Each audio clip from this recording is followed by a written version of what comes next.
My father, mother, and grandmother grew up in Italy, not far from one another, in fact, and they left that country soon after the end of the Second World War. My parents were married in America, far apart in age, but linked by heritage and language and the strong twine of fate.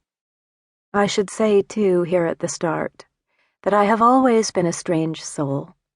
I am mellow and quieter now, more sure of my destiny and purpose. But as a child, I was feisty and sometimes troublesome, the kind of girl who fought with boys and argued with teachers. I had a few close friends, but also a natural inclination toward solitude, not exactly an Italian-American tradition.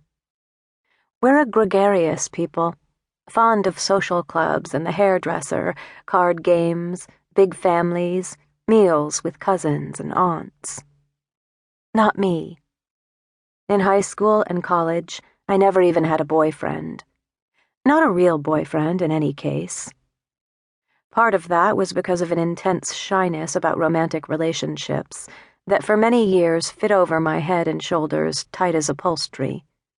And part of it was simply the fact that I considered myself unattractive.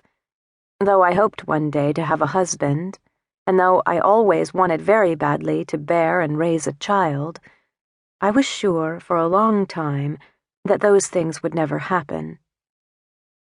I grew up on Tapley Avenue in the small city of Revere, Massachusetts, which sits along the shore at the northern end of the subway line from Boston. Revere has a nice beach, fine gray sand and smooth stones, but the rest of the city is a modest territory of close-set houses and crowded streets. It has always been a place that welcomed new Americans, and when my parents first settled in Revere as newlyweds, there were a lot of Italian, Irish, and Jewish families there. Later, those families were replaced by waves of newer immigrants, people from Cambodia and Somalia, Guatemala, Ethiopia, Brazil. But we stayed on, my father and grandmother and I. Our new neighbors watched the soccer channel in Portuguese or wired money to Mogadishu. There were halal stores on the corner where once you could buy mortadella and real Genoa salami. Friends' families fled to the suburbs. We stayed on.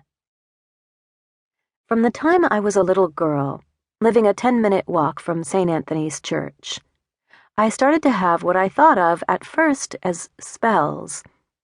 Visions would be another word for them, though that sounds pretentious, and to me, those experiences were as familiar and ordinary as the peeling paint on the house across the street.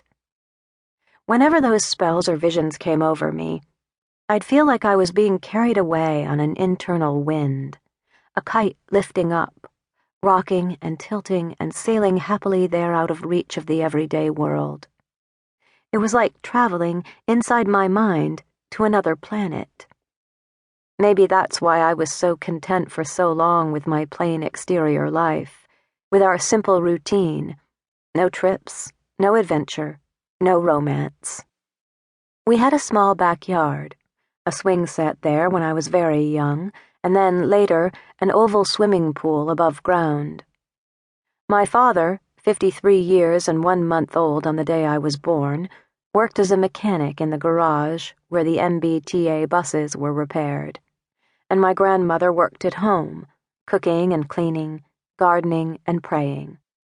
She was, or seemed to be, an unspectacular soul, not particularly beautiful, not rich or famous, not well educated. No one who would stand out in a crowd. But I always felt that she and I were linked at the heart, that God had spun us out of the same dust and blood and set us down together for some good purpose. Nana, I used to call her, though the Italian word for grandmother is actually nonna.